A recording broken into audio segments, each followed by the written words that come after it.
Ta-da! Today we're gonna draw a beautiful and wise rose and hear its story, and this story will be connected to one of our previous stories, the story of the flying shoe. So, a lot of surprises in this video. Let's start the show. I'm very excited because the holidays are here, the new year is coming, and it's a very joyful time and people are really in high spirits. I love to be around this time of year because, I don't know, I guess I like being joyful. So, today we're going to draw a beautiful rose, and of course we're going to have a story about our rose. Roses are pretty, all flowers are pretty. I think all plants are pretty, but still, roses are kind of prominent. I don't know why, because they're kind of special, I guess, for us humans. Because when we think about a flower, I guess we first think about a rose. Today we're gonna get to our story right away, but first a little announcement. Don't miss the video that's coming up this Wednesday, on December 25th, for holidays. Yeah, you remember the surprise present video that I posted like a week or two ago? We're gonna see what's inside that present. So tune in, kids, and don't miss what's inside that surprise. Thanks to you, cause a lot of you voted in that video and guessed what's inside. Soon we're gonna see what it really is. Alright, let's start this story already. This rose was a special rose. It's not just a special rose, it was a special plant. It was just not a special plant. It was a special living being. It was just special, alright? Let's start with its name. It was called the Wise Rose. Yes, it was Wise Rose, and she was really wise. What made her that special? Wisdom, of course. Wisdom is really important and valuable, but this rose was in the center of a lot of things, a lot of the connections were passing through this rose in the jungle, in nature, and in our universe. When I say in our universe, I mean the universe of I love drawing.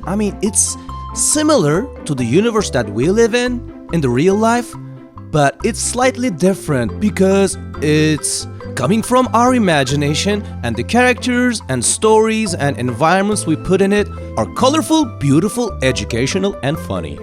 So that's what happens. The more we draw and tell stories, the bigger our imaginative universe gets.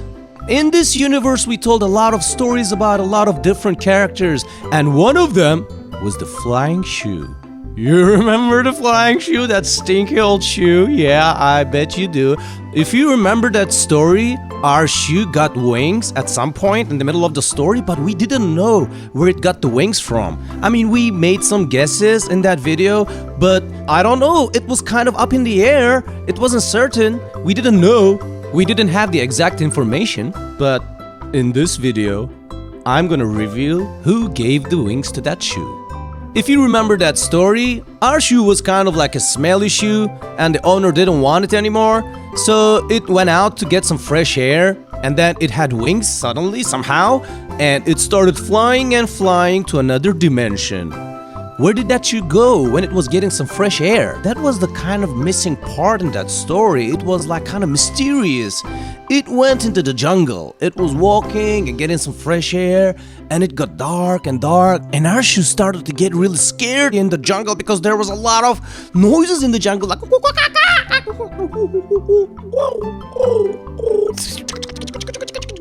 all kinds of noises coming from all kinds of creatures. So our shoe was really afraid, and it was dark. But then in the distance, it saw a dim light, and it started walking towards that light. First walking, and the noises in the jungle was getting like it started running because it got really scary, and the light that it saw got brighter and brighter and brighter, and our shoe was getting closer to the light, and then it arrived, and there was this beautiful rose. It was glowing in the night with beautiful colors. It was red, but sometimes it looked like it was changing colors. It was turning blue and yellow and green and all kinds of pretty colors, but mainly it was a red rose. Our shoe just stopped. And it went, "Who are you?" "I'm Wise Rose," she replied. the wisest of the roses and of the plants and of the living beings. So they say. I mean, this rose was definitely a weird rose. There was something about her. I mean, she was really wise, but she was all giggly and being funny at the same time. I mean, it looked like it didn't bother this rose being weird because, I don't know, she must know something. "What are you doing in the scary jungle by yourself?" the shoe asked. And the rose went, "What are you looking for in the jungle in the middle of the night by yourself?" And the shoe told its story to the rose. It was a long night. I mean, the shoe had a lot to say to the rose, and the rose listened to the shoe with patience, and she was really understanding about it. And the shoe said, "I don't want to be stinky anymore. I mean, I want to smell nice and I want to go back." And she said, "Well, shoe, you know what? You're an old shoe, and old shoes sometimes smell, and there's nothing we can do about it. We cannot turn back the time. But sometimes we want stuff to go back, but then new doors open in front of us and other things happen. I mean, here's what I can do for you. I'm not gonna make you smell nice again, but I'm gonna give you wings so you can fly." And our shoe went, "Wings? What am I gonna do with wings? I mean, I'm supposed to walk or run. I mean, flying is not my thing." But she was like, "Chew, just listen to me, alright? You're gonna love this thing. I mean, flying beats walking or running even, you know?" And our shoe went, "Alright, Rose. I mean, wise Rose. I trust you." And shooling, it had wings, and it was surprised at first and started flying a little, like flapping its wings, and immediately it loved it, and it was like, "Thank you, Rose, thank you, wise Rose. I mean, you're so wise. How are you so wise?" And the rose said, "You know what? Because of my contradictions. I mean, I'm beautiful, and everybody wants to touch me, and everybody wants to look at me, but I also have thorns, so it's not all about beauty.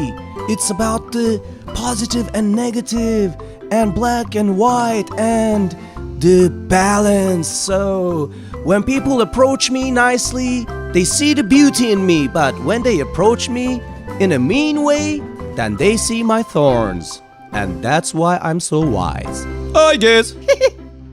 That day, our shoe learned a lot of good lessons. First of all, how things need to be in balance, and he learned not to look back all the time, but look into the future and be open to new things and experiences. So it started flying and flying. You know the rest of that story because you already watched that video, I assume. And if you didn't, why don't you go back and check out that video because I think it's a cool one. That's how this story ends, kids. You see how things are being connected as we imagine them one by one through our videos and through our stories. So why not connect other characters into our stories in the future? And if you have any requests, just write it in the comments.